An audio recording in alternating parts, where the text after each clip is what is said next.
Ich heiße Odette Klepper. Ich bin Mitglied der Internationalen Ärzte für die Verhütung des Atomkrieges, Ärzte in sozialer Verantwortung, besser bekannt unter dem Kürzel IPPNW, was bedeutet International Physicians for the Prevention of Nuclear War. Anfang der 80er Jahre, zu Zeiten des Kalten Krieges und der atomaren Rüstungsspirale, haben sich Ärzte weltweit und blockübergreifend in der IPPNW zusammengefunden, um sich gegen den atomaren Overkill und Atomtests auszusprechen. Dafür erhielten wir dann 1985 den Friedensnobelpreis. Seit 1986, seit Tschernobyl, setzt sich die deutsche Sektion der IPPNW auch für die Abkehr von der zivilen Nutzung der Kernenergie ein. Erlauben Sie mir zunächst, Ihnen unseren Hauptredner, Professor Michel, vorzustellen. Professor Michel ist emeritierter Professor für Chirurgie der altehrwürdigen katholischen Universität Löwen. Er war lange Zeit Chef der chirurgischen Abteilung des Universitätskrankenhauses Montgodin und zeitweilig Präsident der Königlich Belgischen Chirurgischen Gesellschaft. Er ist Mitglied und Honorarmitglied in vielen nationalen und internationalen chirurgischen Gesellschaften sowie Experte in verschiedenen europäischen Kommissionen. Am Anfang seiner Karriere war er mehrere Jahre in den USA tätig, unter anderem in der Mayo Klinik in Rochester und der Harvard School of Medicine in Boston. Atomare Strahlung macht vor Grenzen nicht Halt. Eine wichtige Essenz des Vortrages unseres Gastredners. Das gilt für Tschernobyl, rund 2000 Kilometer von hier entfernt, und das würde im Ernstfall erst recht für Tihange gelten, nur 60 Kilometer entfernt und aufgrund der vorherrschenden West-Ost-Windrichtung gefährlich nah. Aus starkem medizinischen Impetus und fast schon kriminalistisch zu nennenden Forscherdrang hat Professor Michel den fatalen Zusammenhang zwischen radioaktivem Fallout aus Tschernobyl und dem statistisch signifikanten Auftreten von papillärem Schilddrüsenkarzinom bei Kindern in Belgien festgestellt, ein Krankheitsbild, welches unter normalen Umständen praktisch nicht vorkommt. Solche Untersuchungen hätten von Rechts wegen von den einzelnen Regierungen veranlasst werden müssen, aber diese wollten ihre Bürger nicht beunruhigen, um die scheinbar saubere und angeblich billige nukleare Energiegewinnung nicht zu gefährden. Können wir dann heute einer Regierung trauen, die uns sagt, Tihange und Doel sind sicher, wo sie doch das Problem der potenziellen Energieknappheit nicht beherzt angeht und den Ausbau alternativen Energien nicht forciert, wo ihr also gar nichts anderes übrig bleibt, als weiter auf Atomkraft zu setzen, koste es, was es wolle. Die Energiepolitik unterliegt der Hoheit der einzelnen Staaten, die bewusst und mit Vorsatz ihre Atomkraftwerke in Grenznähe zu den Nachbarstaaten errichten.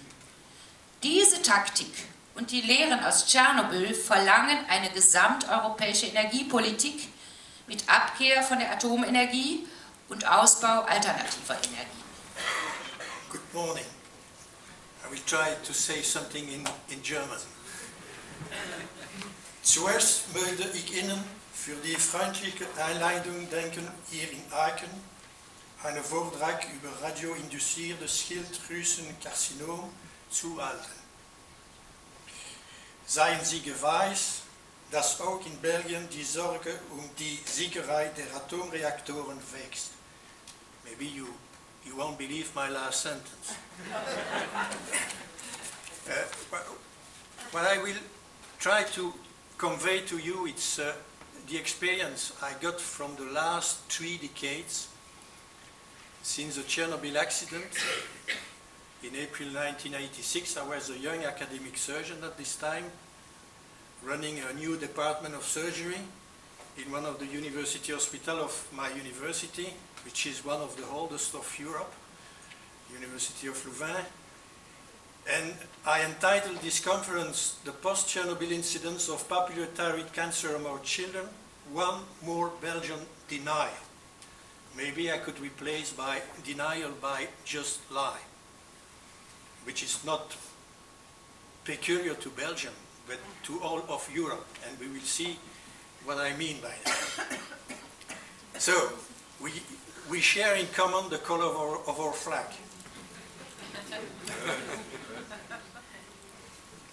We share also, since last year, terrorist attack in Berlin and in Brussels.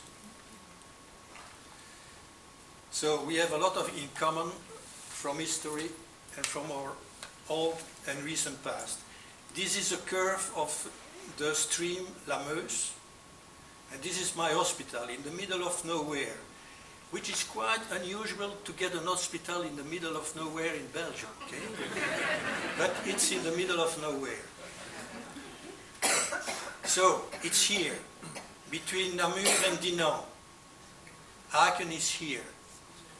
It took me under 10 kilometers to come by road, but I think if you fly like a bird, it must be just 80 kilometers. So it's not far from here. Here is Namur, here is Tihange, here is my hospital, and here is Chooz, one of the oldest nuclear plants in France. And the French are very clever, because the distance between Tihange and Chooz is just 47 kilometers distance à vol d'oiseau. I think it's correct to say Luftlinien-Distanz. Yeah, okay. As the crow fly distance for the British. But what is more interesting, Tihange here and Chooz. And look at the map of Belgium with Chooz.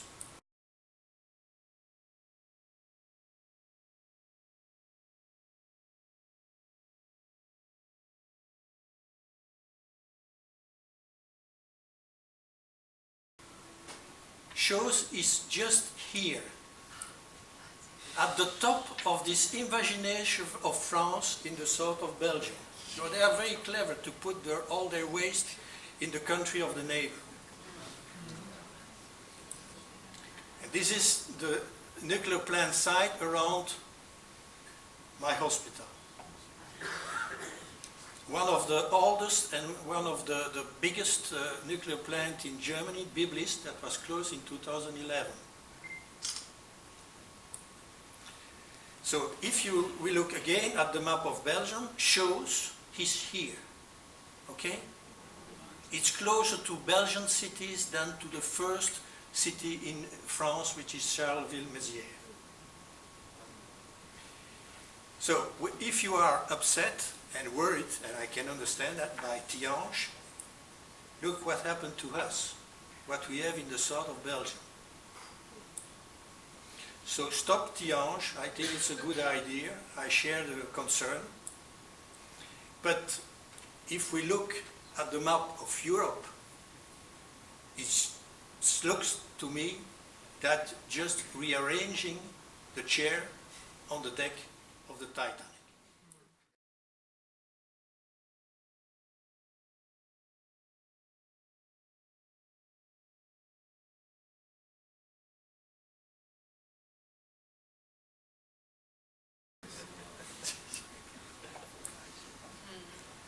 So, I will go from 3 Mile Island to Fukushima via Chernobyl, and I will present step by step all the lessons I learned from these things, not only surgical lesson, oncological lesson, but also political lesson, the way media are functioning, the way administrative bodies are functioning, the way government and government agencies are working.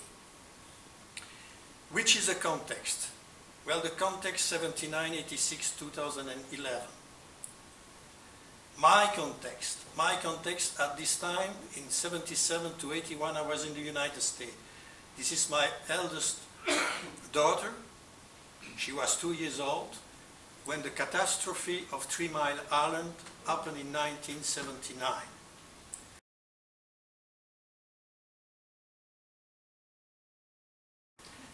Three Mile Island, that was in 79, that was also the third century anniversary of the Boston city. The nuclear plant of 3 Mile Island is located in the eastern part of Pennsylvania. And in 2005 you can still find publication about the source of radiation exposure to the population of the east coast of the United States that has been ignored as a potential confounding factor or effect modifying factor in previous and ongoing studies. The good point of 3 Mile Island that there was some slowdown of the building of new nuclear plant capacities in the world. That was the beginning of the decrease of the number of installation of nuclear plant. That can change with China now. It can pick up again. And if we look 3 Mile Island in Pennsylvania, New York, Baltimore, Pittsburgh, Boston, well, by Luften, it's 240 kilometers to New York, 100 kilometers to Baltimore, and 140 kilometers to Washington. I was very impressed in '79 by all the precautions that were taken in the United States at this time. It was on the level of the scale, on the scale level of the nuclear accident. It was a number 5. Fukushima and Chernobyl, it's number 7. So it was a much less important catastrophe. But they took a lot of precaution. We got a lot of instruction. We had to follow a lot of rules. And when things happened in 1986, when I was back in Belgium, nothing happened. Nothing happened. They just bring the cow back in the stable. The cow, not the children, the cow. So the context of Europe in '86, that can serve to meet some of geographical and historical aspect of the problem. In 1986, as Kundera once wrote, we were still living with a kidnapped Europe divided by an iron curtain. And you precisely know that very well in Germany. Context of learning a lesson of perseverance despite an environment of outright falsehood in 1986. Because in 1986, that was still the Cold War. That was 3 years after the fall of the Berlin Wall. So Chernobyl was still in the Soviet system. Just to remind what happened in 1989, but let's go back 3 years before, in 1986. In wartime, truth is so precious that she should always be attended by a bodyguard of lies. That was Winston Churchill wrote in his memoir after the Second World War. But that was a rule that was followed also in Europe during the Cold War. Because this is a modeling of the Chernobyl clouds, radioactive clouds, in April 26 and the following days. The alert was given by the Scandinavian, by the Swedish, when the clouds arrived on the Baltic Sea. Okay? Самый большой изотоп и самый страшный. It is a nuclear physician from Belarus who is explaining here that it's not plutonium, it's not strontium that is dangerous, it's lye. So a new concept for an old context. I tried to put things together from '86 to 2017. A new concept for an old context.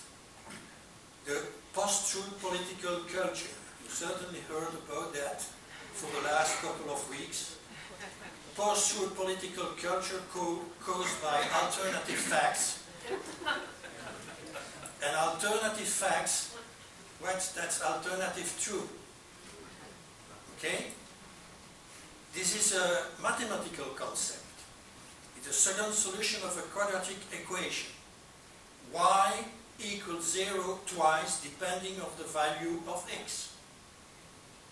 But in politics, during the American election last year, The term post-truth political culture was introduced into the political lexicon, and since Donald Trump became president, a second term joined it, the alternative facts that lead to alternative truths. Post-truth political culture suggests that much of the public political discourse is based on an emotional approach and personal opinion rather than truth. And alternative facts suggest that there are no absolute facts. In certain situations, the known facts can be interpreted in different ways. I will give you immediately two examples. In our time, political speech and writing are largely the defense of the indefensible. George Orwell wrote that in his novel 1984. And the word of the year, 2016, is post-truth according to the Oxford Dictionary. And that has been used to describe the Brexit referendum and the Donald Trump campaign. You see, here we didn't actually mean more money to the National Health Service. That was a deliberate lie to convince people to vote for the Brexit. Okay? You know, those two people are good friends. But the best example of the new concept, you see, is 2017 inauguration and 2009 inauguration. Okay? Pretending that there were more people to the inauguration of Trump than to Obama in 2009. Why did I show you that? It's because if we go back to 1986, we have very good example of this post-truth political culture. And I will give you first an example from Germany. D'instaurer une règle de communication et elle s'appliquait aussi à la RDA. This is an example for the DDR. Der Havarie in dem sowjetischen Kernkraftwerk Tschernobyl sprachen wir am Nachmittag mit Professor Dr. Günther Flach, Direktor des Zentralinstituts für Kernforschung in Rossendorf, und Professor Dr. Karl Lanius, Direktor des Instituts für Hochenergiephysik der Akademie der Wissenschaften der DDR. Ich wiederhole noch einmal, was Kollege Rahmen schon sagte. Die bisherigen Betriebsergebnisse von über fast 12 Jahren zeigen auch, dass der Reaktortyp sicher ist im Prinzip, und insofern habe ich absolutes Unverständnis hier äußern muss dafür, wie man solch eine technische Situation, so möchte ich das auch bezeichnen, zu einer derartigen Kampagne nutzen kann, um die UdSSR und die friedliche Nutzung der Kernenergie in der UdSSR zu vertreten. Man soll bitte nicht vergessen, dass offenbar doch hier sehr starke Elemente einer Verteuflung der Sowjetunion und einer Ablehnung von diesen doch so enorm wichtigen Friedensinitiativen zu sehen ist. Good. Some kind of confirmation of what Bertolt Brecht wrote in 1956, as the people is voting against the government, people simply has to be changed. Now, we go to France, where the lie was even bigger, which was not a communist country at this time. At least I don't remember it was. This is the public protection against nuclear radiation. This is the Ministry of Industry. All those people are saying nothing happened. Absolutely nothing happened. C'est pas vrai. This is not true. And here is saying that there is no problem. Now there is a special telephone number where you can call, and call this number, you will be completely reassured. All those things happen in 86. Bureaucratic lies lead to bureaucratic crimes. And as Hannah Arendt once wrote, bureaucracy is the rule of nobody. Here, this is the worst example of the director of the Service of Radio Protection of France. In April 1986, he was saying that there was a high pressure zone in the atmosphere over France, and that the nuclear cloud coming from Chernobyl couldn't go over France. See? This is Professor Sœur Pellerin. No danger. 20 years later, it was demonstrated that he was lying, that he showed on French television wrong number, false number actually, and he was sued.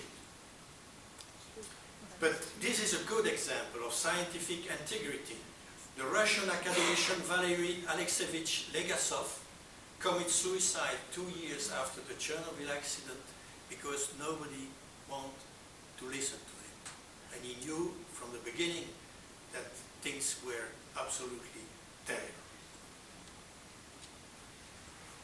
So during the 90s, we made the first publication in the Journal of Pediatric Endocrinology Metabolism because we were faced in the 90s, we made a second paper 1 year later in the Lancet. We were faced in the 90s with children.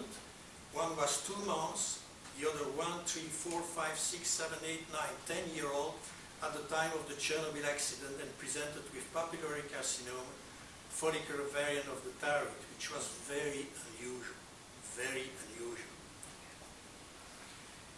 And at the time they were operated, at the time they were seen by the surgeon or by the endocrinologist, they were 8, 10, 11, 15, 14 age-year-old at the time of the diagnosis. So there was quite a latency between the operation of the papillary. I say there was quite a latency. If at this time pediatrician medical inspection in the school had received instruction, be careful, examine the thyroid of the kids who were less than 5, less than 10, or less than 15 years at the time of Chernobyl, I mean in 86, things to the thyroid. Maybe the diagnosis would have been done much earlier. Diagnosis was made respectively 5, 7, 7, 8, 8, 10, 10, 11, 13, 15 years after exposure to the potentially radioactive clouds. But at this time, I investigate to the Ministry of Public Health, I investigate to the Nuclear Agency Protection System, and everybody told me, don't worry, no statistical level has been reached, nothing happened. We'll see what happened later. 2 patients, that's just technical problem, had psammoma. What's psammoma? Psammoma are little calcification in the thyroid, which are a sign of probably a cancer that can be easily diagnosed by ultrasonographic exam, which is a non-invasive exam, and other things that could have been recommended to pediatrician at this time. Those are okay. And when we made those first publications, about 10 cases, we actually found in the literature, in big journal, very prestigious blue ribbon medical journal, Nature, we found 2 papers about the thyroid cancer after Chernobyl, paper made together between German, French, Belarusian, Ukrainian, and British epidemiologists. So, the maximum, it was said, the maximum can appear, of the cancer can appear 15 to 20 years after exposure. This is not completely true because it can still appear 25, 30, 35 years after the external irradiation. Another aspect that will show you how I moved through this story, because I had no answer from the National Ministry, the Ministry of Public Health and of the Radio Protection Agency. In '89, fall of the Berlin Wall, and some years after that, we started with some academic surgeons in Europe, the European Society of Surgery. Actually, it was started at La Charité, at the von Humboldt University, with Joachim Müller, who was a surgeon from Köln, who became, in 1992, the chief surgeon at La Charité. because I think the previous surgeon had some problem with their file in the Stasi. So they picked a surgeon from the western part of Germany, and we had the occasion to get a lot of contact with surgeons from former Eastern Europe, including from Ukraine and Belarus. So the European surgeons have not waited for the politician to put their act where their mouth is. That's the reason why we tried to bridge the gap as soon as we could between the former Eastern part and the former Western part of Europe. And we moved from one part to the other every year. That was for me the occasion to go and to speak about several topics in Kiev, in Ukraine. A very nice city, the city of Nicolas Gogol. And here I could meet Roman Shishin, which is a surgeon from St. Petersburg, and Chernenko from Ukraine. Next year I went to Minsk in Belarus. Why Minsk? Because Minsk is the capital of Belarus. Belarus is just north of Ukraine. And the first cloud, nuclear cloud, from the Chernobyl accident was for Belarus. At this time, the wind was blowing from the south to the north. So Belarus got all the flow from Chernobyl. And when the cloud arrived on the Baltic Sea, the Swedish announced two days later that something was happening. Then the wind turned, came back over Belarus, over the Latvian country, over Poland, Germany, and Belgium. It arrived in Belgium, I will show you that, on the 1st of May, on the 5th day of the Chernobyl accident. But why did I show you? When you go to Minsk, of course, you have a military physician and surgeon who is watching on you.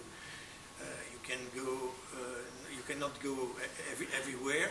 You always receive a big diploma. I don't know what it means, but I get this diploma. I hope I'm not member of the KGB now. Interesting place, Minsk, because this is the former KGB office. Now it's transformed partially in a McDonald's, so civilization is reaching it. It's a very nice city. I show you my friend from Kiev, now Professor Rydzakov from Minsk, because during the scientific session, during the coffee break, we had a lot of informal discussion. And several times I came with my problem about my cancer of children and great adolescents after the Chernobyl accident. I say, no problem according to the public health department or ministry in Belgium, no problem about the nuclear protection agency. And those guys told me, this is not the way you will get information. This is not the way. If you go to the public bodies, you will get no information. Everybody will tell you nothing happened, we don't have convincing measure, the statistical doesn't reach a significant level or whatever. You have to ask a meteorologist. So I came back to Belgium, and this is another story about history and geography before I go to meteorology, because my friend there, when I finished all my presentation in Minsk, they asked me, what do you want to see in Belarus? What the hell did I want to see in Belarus? The only things I knew that there was a river in Belarus, Berezina. Maybe Berezina doesn't suggest you anything here in Germany. But for the French-speaking, Berezina has a very significant meaning. This is where Napoleon lost 2/3 of his army when he was coming back from Russia. It was during the winter 1812, and the river was completely frozen. The Berezina actually is a river between the Dniepro, let me show you that, here, the Dniepro, and here, the Dogova or the western Dvina. And the Berezina is here, so it connects the Black Sea with the Baltic Sea. And when Napoleon was crossing this river, it's his own fault. He lost 2/3 of his army. There is a monument there. There is a monument. It is a film of Bondarchuk, Greek and Freedom, showing the crossing of the Berezina and the loss of the army. There is a monument here to Michael Kutuzov, who was supposed to be the Russian general who beat Napoleon. He didn't beat Napoleon. Napoleon beat himself. And the meaning of Berezina in French, and for the French-speaking surgeon, means it's a big catastrophe. When a surgeon says in the operating room, this is the Berezina, it's because he's not sure that the patient will get alive out of the operating room. So, I can tell you now that I am the only Belgian surgeon, French-speaking Belgian surgeon, has been really on the Berezina. I'm here in front of the Berezina, and that's probably my situation sometimes after terrible operation and big failure. So, all these things to tell you that Europe in the 90s, in the golden 90s, had one Berezina, which was the mad cow disease. And in the 80s, another one came from the eastern part of Europe, which is Tschernobyl. So, now the truth, we go back to progressively to meteorology, to follow the counsel of my Ukrainian and Belarusian colleague.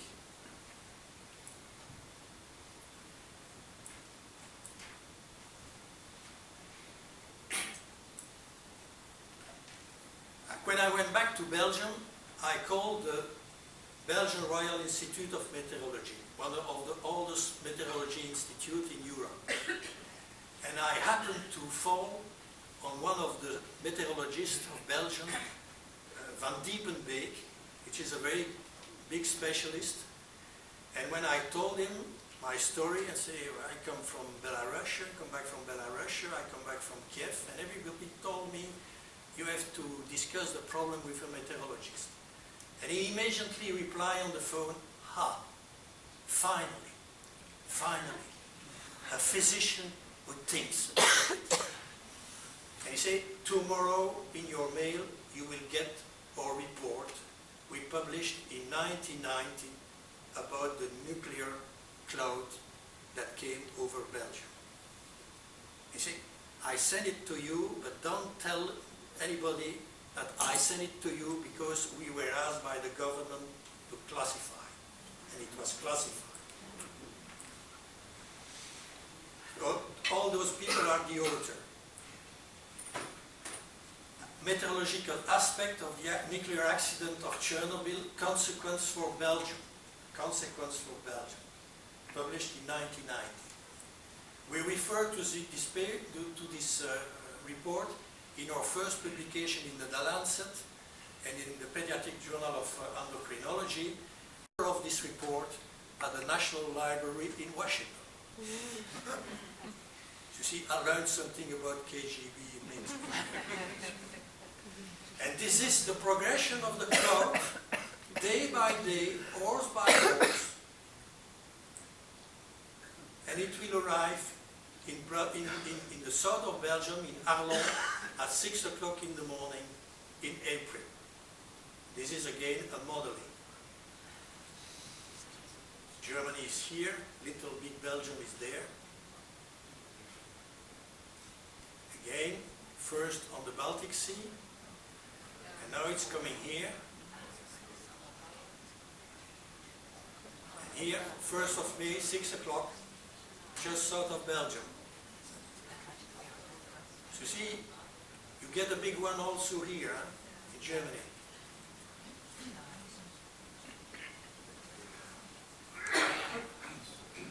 Okay, so nothing happened. This is another way to show the progression. The other interesting thing in this report of the Belgian Institute of Meteorology is that the mean annual value of natural atmospheric radioactivity is 3.2 becquerel by cubic meter of atmospheric air.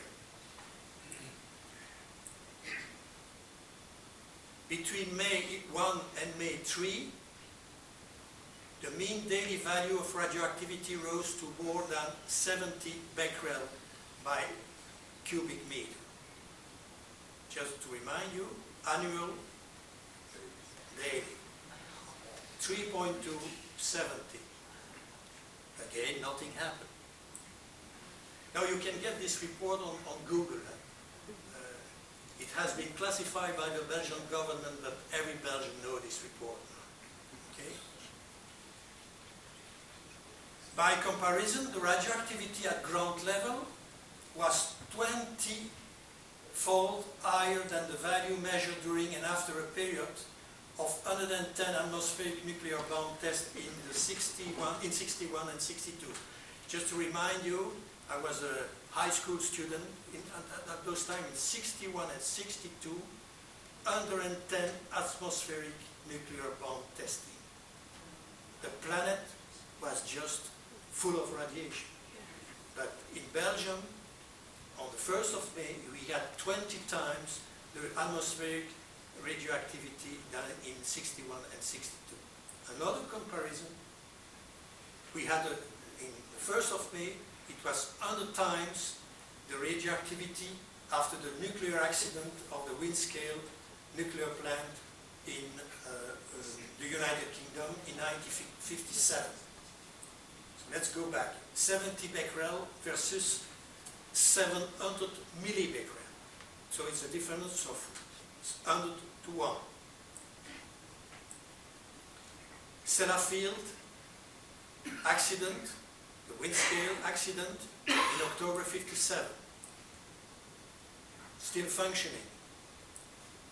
Still functioning just in the southern part of Scotland. The Windscale fire of October 57 was the first declared civil nuclear accident that was reported. And Windscale is called now Sellafield. The risk of leukemia is still there. The last report in 2002 about the incident of leukemia among the children of work of the Sellafield plant were reported.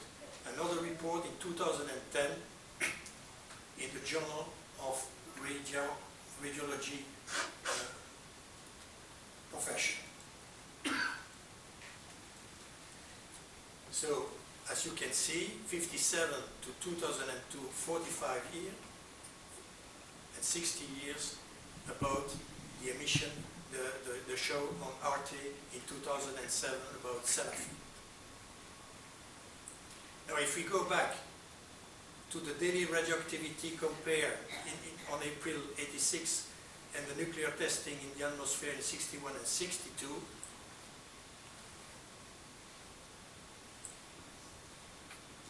that leads us to another story about history. Because, and here I will practice some form of irony, what happened in 46 in terms of changing problem. In 46, it was Operation Crossroad. The operation that refers to the series of nuclear bomb tests that took place in the atoll of Bikini in 1946. This was the last part of the Manhattan Project that led to the Nagasaki and Hiroshima bomb. And the goal of this Crossroad operation was to validate the power of destruction of atomic bombs on ships and submarines. And see, that's what happened when the atoll of Bikini, they were testing the biggest atom bomb and the first hydrogen bomb. In 1946, the designer, French designer Louis Réard, invented the modern bikini in 1946. It was called the bikini. like the atoll of Bikini. Now we have other problems. We have a problem with the burkini.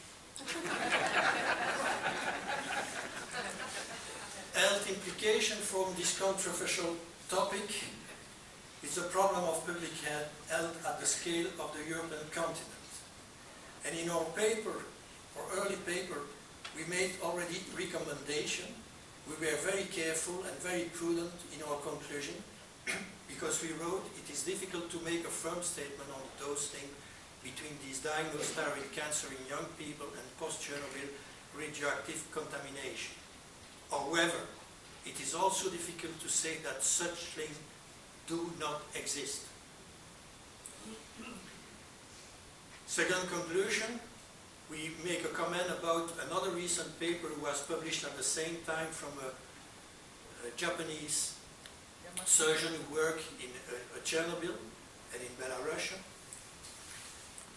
And we recommend the urgent, it is in 2001, urgent establishment of a global support system to provide careful and continuous follow-up for children exposed to short-lived radioactive fallout at the time of the Chernobyl accident. Is there really anything to worry about? Well, in 2001, let's look at the answer of a Nobel Prize of Physics. Georges Charpak, Nobel Prize of Physics 1992.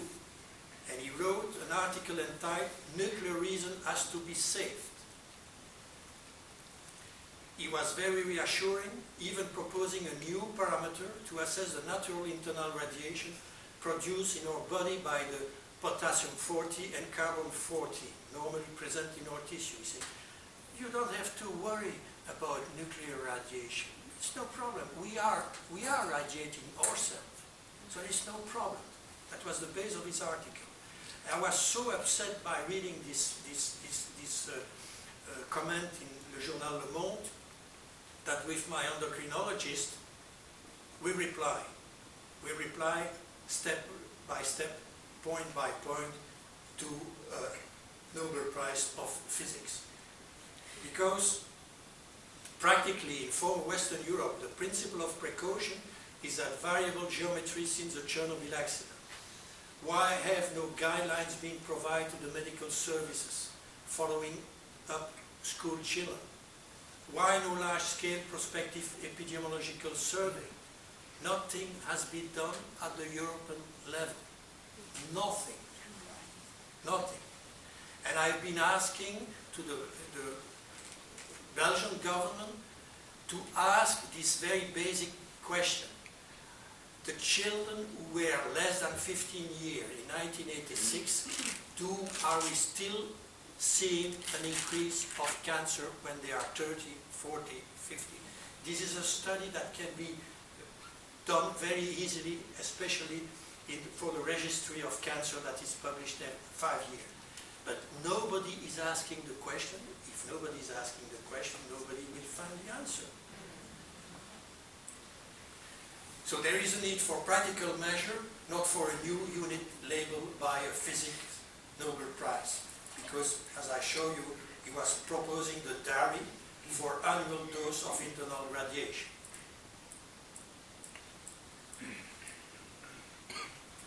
With regard to security, we must respect data and number. If you torture the data long enough, it will confess to anything. Okay? So the best way to lie is to use sometimes statistics. In any statistic, the inaccuracy of the number is compensated by the precision of the decimals. That was written by a French demographer. Now, the big specialist of statistics, Stalin, a single death is a tragedy, a million death is a statistics. 2 apples plus 2 orange equal 2 apples plus 2 oranges, but not 2 apple orange. I have tried for the 30 years to respect the figure and not to torture them in order to avoid the end in confessing anything. So, if you don't reveal some insight soon, I am going to be forced to slice, dice and drill. And again, something for Mark Twain, facts are stubborn tongues, but statistics are pliable. From April 86 to December 99, more than 1,000 thyroidectomy in adult. Incidence of cancer is 6.91. 18 thyroidectomy in children and young adolescents, among them 4 papillary cancer, 22.2. The next decade, another 1,000 thyroidectomy in adult, 9.6 papillary cancer. Papillary cancer, just the cancer of the thyroid that can be induced by radiation. I don't take into account the other type of cancer, including the cancer who are congenital. In the same period, under 21 thyroidectomies in patients who were less than 15 years in 1986, 18 papillary cancer, 14.6. Again, so we published last year our experience of the 30 years experience, and we just present facts. No sophisticated statistics, just facts. From a homogeneous series operated by the same surgeon, followed by the same endocrinologist, who were evolving with the new technology, so the technology that they were evolving on the point of view of diagnosis, on the point of view of treatment, were obviously the same for the less than 15 and the more than 15 years at the time of Chernobyl. And despite that, the difference stayed significant. Here, the first part of our experience, those are the people less than 15 years at the time of Chernobyl. The second decade, we are some compression of the result, and we were expecting that will disappear. This is just an artifact. Probably I'm wrong. Then I started to scrutinize the case from 2010 to 2016, because in 2011 we benefited from new technology to make the diagnosis by immunohistochemical technology, which are very more precise to make the diagnosis on the specimen. So all the cases that were difficult to diagnose, where the pathologist was answering maybe yes, maybe no, no, we can cut. We can say yes, it's a cancer, no, it's not a cancer. And we say, this new technology probably will make the difference fade away, because that will again benefit for both groups, the more than 15 and the less than 15 years old at the time of Chernobyl. And see what happened. The discrepancy was even bigger. And now I am not cautious anymore. I say there is a problem. And there has been a problem. And this problem has not been addressed. Now, I don't want to put panic in the mind of anybody, because it's not an epidemic. It's just a statistical result from a homogeneous series. But it's a pity that things have not been repeated at the level of the Belgian country, the Belgian kingdom, and at the level of Europe. It was a very cheap study. We hope that now we will get some more information, unfortunately enough, from Fukushima. But the lessons from Chernobyl were not even applied to Fukushima. The iodine that has been to distribute all the kids in Fukushima were delayed. The distribution was much too late. And it's not me who say that, it's the Wall Street Journal. Now, the age of the 36 youngsters at the time of the Chernobyl accident, you can see that the vast majority, all were below 15, but a lot, one half was below 10 years old. And another thing is interesting, we identified 7 cases who were intra-utero, were fetus at the time of the Chernobyl accident. Among those 7 patients, 3 had cancer, papillary cancer. The first one was 11 years old at the time of the diagnosis. Conclusion, exposure to radiation from the 1986 Chernobyl disaster has affected residents of countries, including Belgium, well beyond Ukraine and Belarus. This has been clearly demonstrated by a 1990 meteorological report that did not receive wide diffusion until we happened to obtain it from the BRIN, the Belgian Royal Institute of Meteorology, in the late 90s. Over 3 decades, since April 86, there has been a persistent higher incidence of papillary thyroid carcinoma among Belgian children less than 15 years in April 1986. This relationship with age has even been strengthened since the implementation of more sophisticated immunohistochemical diagnostic technology for the exam of surgical specimens since April 2011. We made also a collective review on this topic. These 2 papers led to a question at the Belgian Parliament by one of the deputy of the Green Party in Belgium to the Ministry of Health of Belgium. I won't go into the detail of the answer of the ministry, but this answer was just dreadful. She's a physician. She's a general practitioner. She doesn't need to know everything about Chernobyl, but the answer was probably prepared, of course, by his cabinet and by his collaborator, but I wonder if there is somebody who knows about radiation in his cabinet, because it's absolutely dreadful. The answer is a nonsense. Poland is a good example, because Poland is the only country where children receive iodine at the time of the Chernobyl accident. And this is an interesting story again, because the director of the public health of Poland, Belarus, Ukraine were in the Soviet system, 86. The Polish director of the public health phoned to his alter ego in Belarus, and he got the following answer. The party, the Communist Party, is saying that nothing serious happened, so give the pills. Because in other words, they are lying to us, give the pills.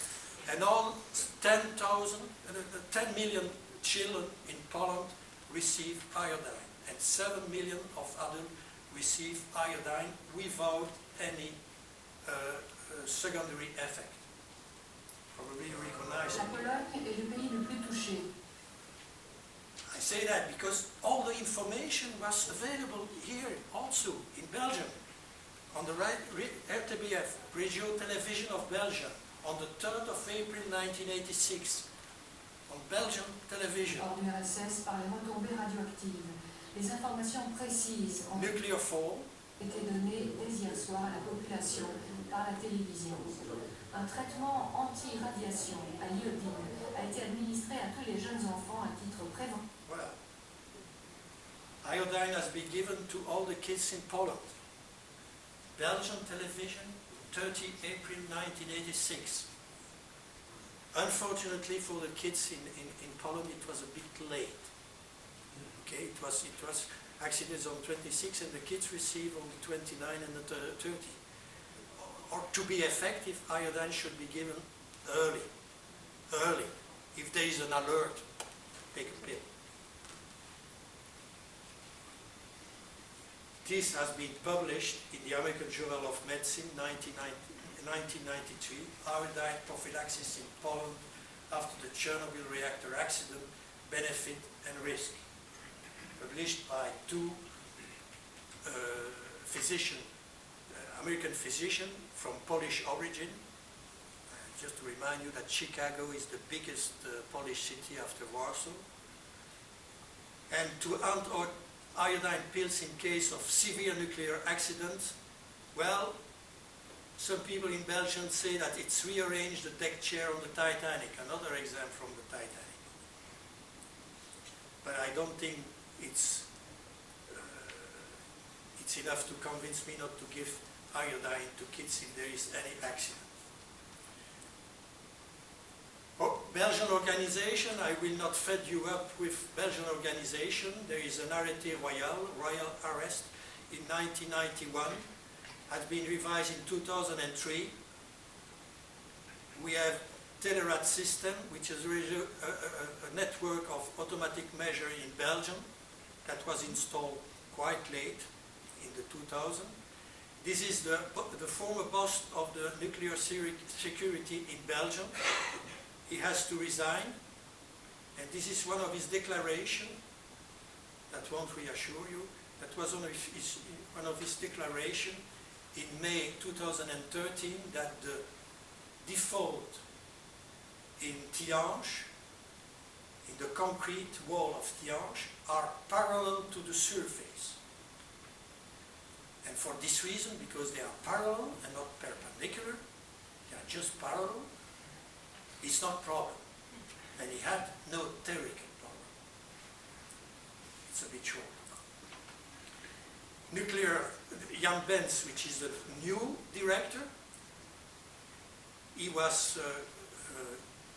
had to come in front of a parliamentary commission because there was some problem in Tihange, and he officially declared that there were failure in safety culture, complacency and arrogance, and self-satisfaction among the personnel.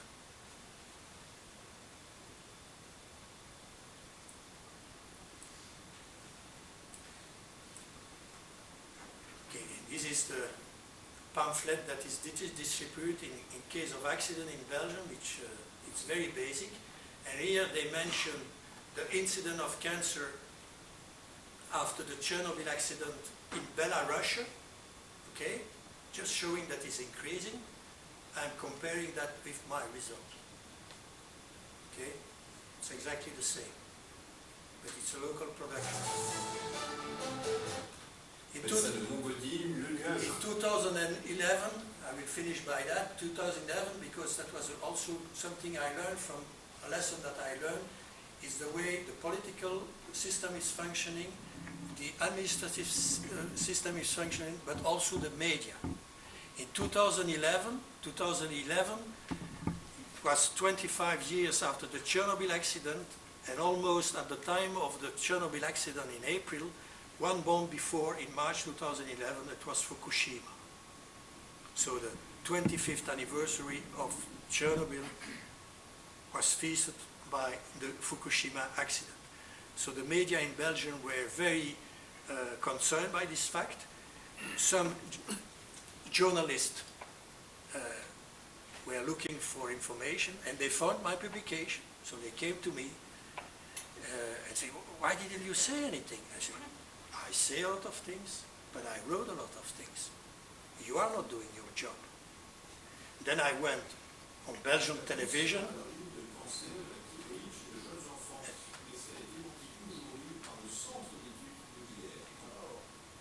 They did very well their job, because I was on the news during the news on the 19th of April, and the next day they went to the Agency of Security of Nuclear Security to say what this surgeon is saying. Is it true? And listen to the answer. I will translate it.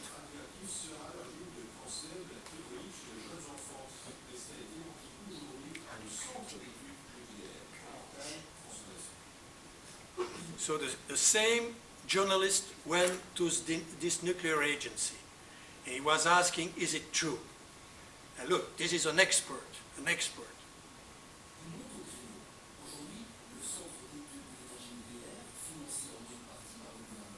So this center is financed by the Belgian government.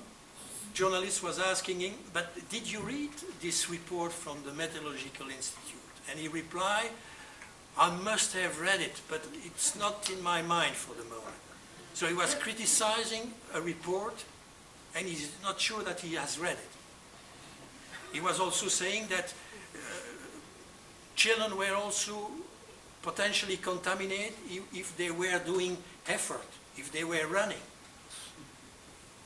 Cloud arrived on the 1st of May. I can tell you it was a sunny day. The next day was a sunny day. I kept my twins daughter inside. They were not going to kindergarten. My wife was saying, don't put the kids in sandbox. The first thing that was drawn on the nuclear plant, on the reactor 4 in Chernobyl, was sand, because sand is fixing radionuclide. And we know also from Poland that the nuclear cloud that arrived over Poland, 40% of the radioactivity was iodine-131. Iodine-131. 40% of the radioactivity. So very good for the thyroid.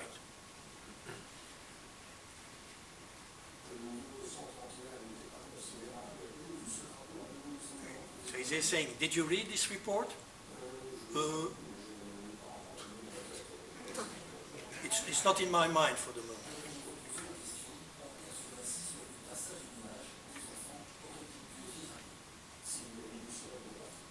Okay.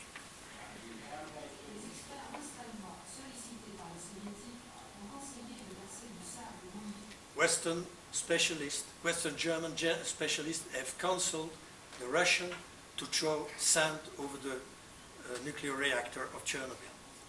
And here, at least it's a lesson for Fukushima, children are playing in an indoor sandbox in order to reduce exposition. So, with the meteorologist Van Diepenbeek in 2011, we wrote a very long paper in all the Belgian newspaper saying that it's time to throw and to get some lesson from the problem, because we were upset. It was a typical transdisciplinary paper, because it's quite rare that a meteorologist and a surgeon are writing and signing the same paper. More contagious than plague, fear is communicated at a glance. I hope my German translation is correct. No lie, hurt me with the truth, but never comfort me with a lie. My little consideration for so-called expert. You know what's happening with Areva in France? Anne Lauvergeon is big trouble. I do not believe too much in the accuracy of surgical strike because expert can be devastating. Just to mention again and once more the Titanic. Amateurs have built Noah's Ark. The Titanic was built by professionals. My distrust for professional semantics voluntarily adopting an obtuse vocabulary because they are hiding truth behind complexity. If you take the number of different units used in nuclear physics, Curie, Sievert, Rem, Rat, Becquerel, Gray, Rat, Darry, Camus, which is quite popular in Germany, mal nommer les choses, c'est ajouter au malheur du monde. Did you get the message in German? There is another unit coming from Germany, a more recent one, which complicate a bit more things. With time passing by, some type of immanent justice. You see, I went through the press. There was a very good book published in 2011. Chapter 13 is about my studies. I share even the cover of a big newspaper with Kate Middleton. See, you become famous, whatever you want. So I reach my conclusion. All the parents have understood that administrative people are lying to them. The effect of radiation does not affect those who love, nor those who are happy, but those who ruminate, who are worried. This is a nuclear specialist physician at the time of the Fukushima. That's a good one. It is the equivalent of 20 bombs of Hiroshima that fell on the region. Immediate removal of children is compulsory.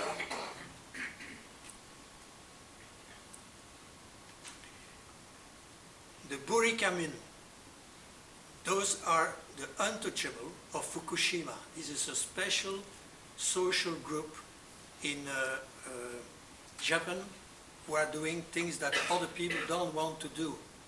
And those people were used on the Fukushima nuclear plant site at the time of the accident.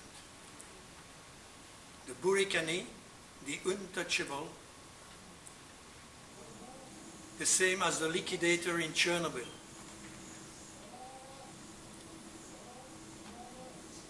Just to mention that the biological effect of radiation of more than 6 sieverts in a minimum of time, in some hours or days, and you will die. And that's what happened to those people who were in the first helicopter, throwing sand, leather, or whatever on the reactor 4. All those people are dead now. The liquidator are probably the example. Each European is indebted to their sacrifice. Now the question is, who will serve as liquidator or Burikamin in Belgium? That's my last slide. Thank you very much.